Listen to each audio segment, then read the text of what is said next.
Welcome to Forward with NACCE, Inspiring Entrepreneurial Action, a podcast that shares the stories of everyday entrepreneurs, entrepreneurial leaders, and the communities that support us.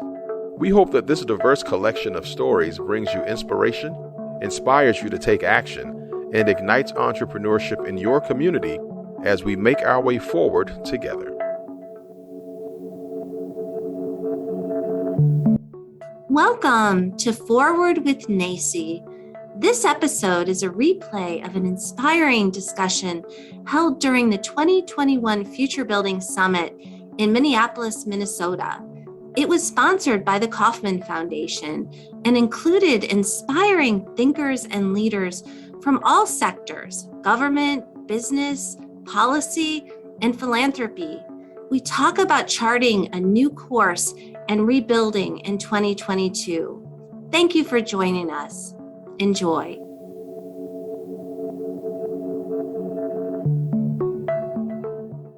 Okay, well, first of all, Becky, I want to thank you so much for bringing Beth and I into the loop on this book. It was a great journey, and I'm really excited to kick off today. For those of you that are not familiar with the book or myself, my name is Andy Gold, and as Becky mentioned, I'm a faculty member at Hillsborough Community College in Tampa, Florida. The book is essentially a roadmap for us to showcase the good work all of us are doing within the community college space to create equity and prosperity for everybody through entrepreneurship education. I want to just kick off this session by taking the last bit of my introduction with a quote from the book. It's one of my favorite quotes. It happened to have been written by Becky, although she did give credit to Beth, myself, and herself. And it's right at the end of the introduction section. And she writes, "We hope that this book will inspire you to take action in your community. Whatever your gifts, our nation and the world need them. The time to act is now." And I think that this session here today is all about that. So I'm going to turn over right now to our second moderator and my dear friend, Dave Zizada from Intuit, to introduce himself. So Dave, welcome. Good to see you. Thanks, Andy, and pleasure to join everybody. So Sandy said, my name is Dave Zizada, and I lead corporate responsibility at Intuit, who is a global financial platform that powers QuickBooks, TurboTax, Mint, Credit Karma. And in my role as the leader of corporate responsibility, we focus on supporting career readiness by helping better prepare individuals and entrepreneurs through our free entrepreneurship and finance programs, as well as our partnerships with leading organizations such as NACCE. So I'd also like to now take a moment to introduce and welcome our student entrepreneur who's on the panel, who's Devotra, who, by the way, I understand is also known as Violet in the dance world. So Violet, why don't you take a moment to introduce yourself? I'll be more than happy to. So hi, guys. Hi. My name is Devotra Hill. I also go by Violet. So I'm an artist. I currently have 3 degrees and a certification. I currently have a scholarship recipient of the NACCE EVVF and in the middle of achieving risk management and insurance certification at Rio Salado in Tempe, Arizona. I'm a proud mother of a handsome son, and he actually missed 3 days of football practice to be here for me. So if you guys give him a round of applause.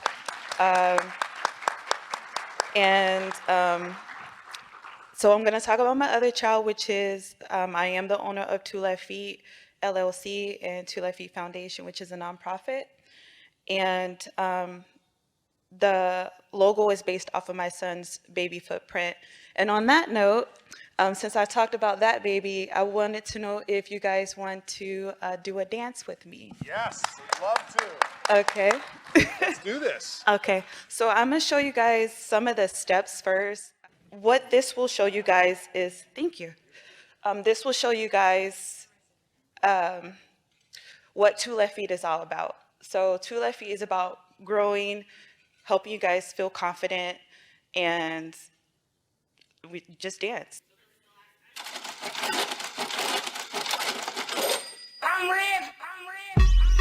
Okay, KK. G's up. Little scrap. I got money. Be a me. Money in the bank. I got money in the bank. Yeah. Shout out what you drink. I got money in the bank. Yeah. Shout out what you drink. I got money in the bank. Yeah. Shout out what you drink. I got money in the bank. Yeah. Shout out. Good job. So, with that stated, I am really excited to share my story, and the best way to share my story is through my passion and expressing what I do. So I'm going to show you guys like a little dance that I made up. This song reminds me of my mother. She passed in January 2021, and this is also a song that my son loves, so it relates to my mom and me. I don't know if it was fireworks or gunshots, but the bird is in the air.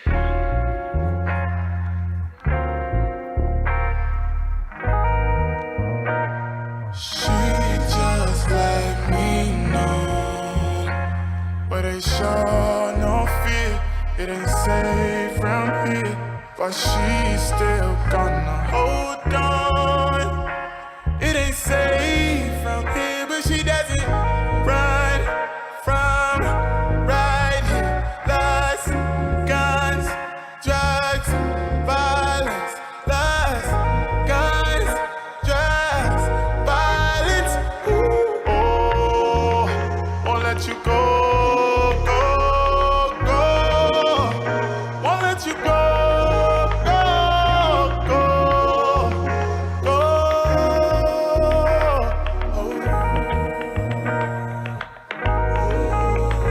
Your mama wants you about 5'6" too.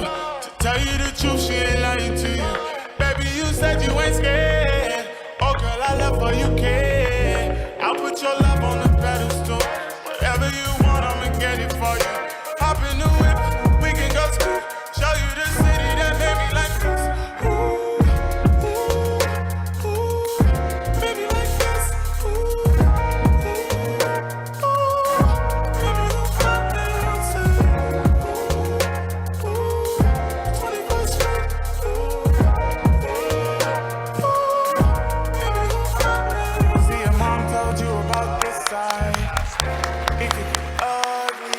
I'm just a girl from the east side. That was beautiful. All right, so how amazing was that? I mean, I'm sitting here. Fantastic. All right, so I'm going to flip the mic over to Dave Zizada now, who's got some questions to ask Violet or Devotra, whichever he prefers. So Dave, take it away, and we can dive a little bit deeper into her backstory. Thanks, Andy. And I did want to let you know that I recorded you dancing, and we'll be posting that on social media, which I expect will go viral. But that was fantastic. So Violet, love to learn a little bit more about your business. And so, at Intuit, we've got a common saying we use whenever we're thinking about a new business idea, and that is to make sure we fall in love with the problem and not the solution.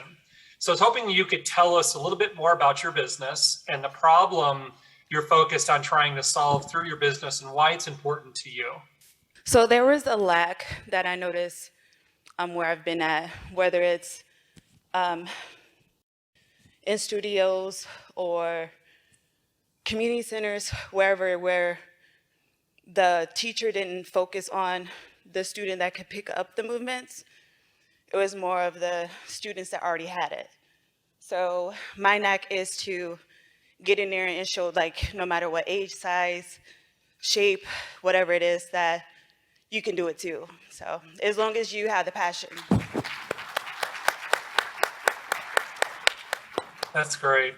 And, just as a kind of a follow-up question, you're a student entrepreneur, so, an awful lot going on in your life as you were getting this business going, and was wondering, can you just share some of the or life challenges that you faced, prior to or during the launch of your business?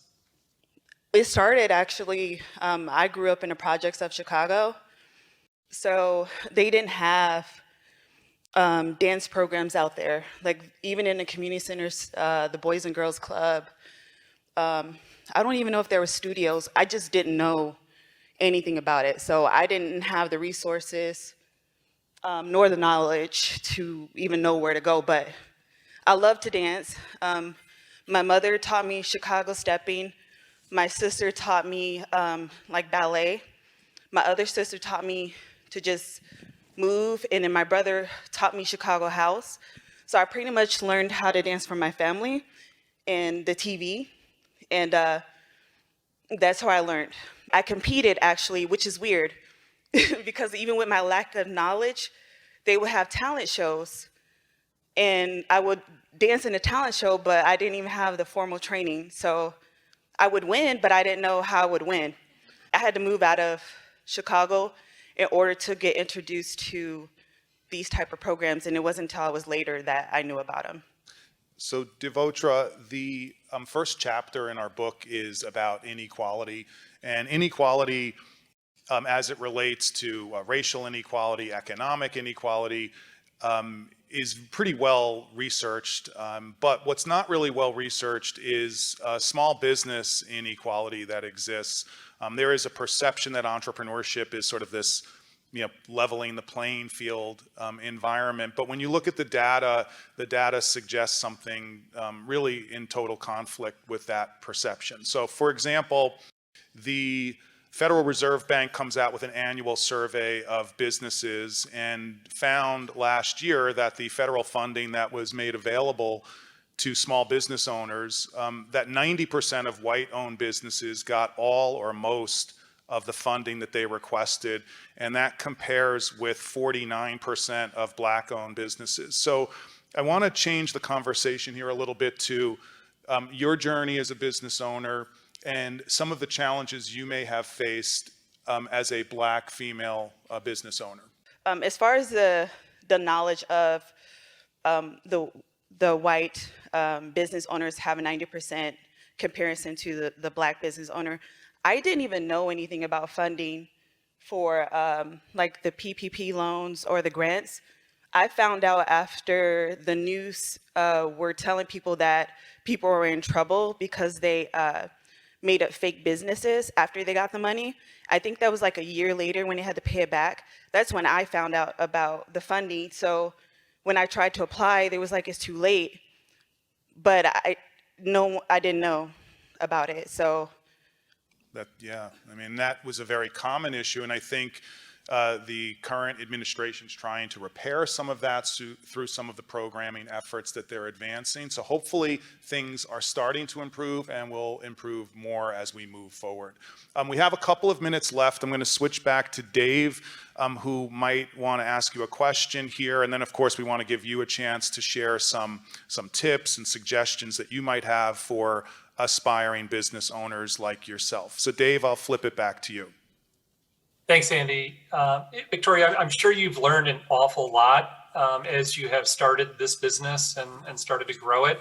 So in the spirit of learning from both successes and failures, can you share what some of the key learnings you have had since you started the business? So the key is to have a strong support system. Emotionally, my son was there for me, and my family members were there for me, but we don't know how to get the funding part or how to market or how to grow the business. So that's a lot of it was me trying to do research, and then I really got my foot in the door when I went to Rio Salado, even though I got my 2 dance degrees, and that took like 10 years. More than 10 years for me to get my dance degree because I'm a single mom. I was working, going to school to get my dance degrees. Actually, I have 2 dance degrees and a dance certification from community college. And doing that though, it's like the teachers didn't know that I was a mom, working, going to school, and then whatever else I had to do. So that took a lot, but I got it done. And it wasn't until, thank you. It wasn't until actually I went to Rio Salado and I met Dr. David Office. He is such a blessing, actually. I enter into the big pitch competition. And then after that, my mother passed. And it just so happened I received an email that said that I was a candidate for the big pitch. She introduced herself to me, and I was like, I can't do it. She's like, you could do it, you could do it. So she pushed me.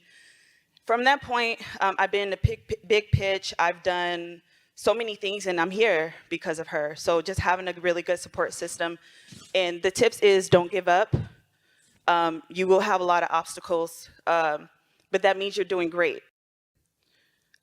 Believe in yourself, and again, just a really good support system. And I'll just add, to wind things down, enroll at a community college. It sounds like that was a big bonus for you on a lot of levels. So I want to thank you so much for sharing your story and that amazing dance move that you did for us, that routine. Dave, I want to thank you, as always, for everything you do for NACCE and all the work that we've been able to do together to help other community colleges with financial education. So thank you very much. Thank you for joining us today. We hope that you will continue to explore the many ways to define entrepreneurship with NACCE as we celebrate opportunity, failing forward, and success, learning from one another along the way. Subscribe to this podcast on your favorite platform and follow at NACCE on social media and learn more about us at nacce.com/podcast. Stay tuned for a new episode each week. We look forward to making our way forward together with you. Have you heard about our latest book, Impact Ed: How Community College Entrepreneurship Creates Equity and Prosperity? This is our roadmap for building back better in 50 states and globally. In each chapter, we share the inspiring stories of everyday entrepreneurs and explain how community colleges play a crucial role in their success. Visit us at nacce.com/impacted to order your copy now and join us in this work. Are you curious about what's coming up next in the NACCE community? Join us on the second Wednesday of every month at 12 p.m. Eastern to set yourself up to be productive and impactful with NACCE by your side. We'll share about events, ways to get involved, and we'll have an open conversation featuring questions you're asking or problems you're facing. So join us on the second Wednesday at 12 p.m. Eastern for Up Next with NACCE. More information at nacce.com/upnext.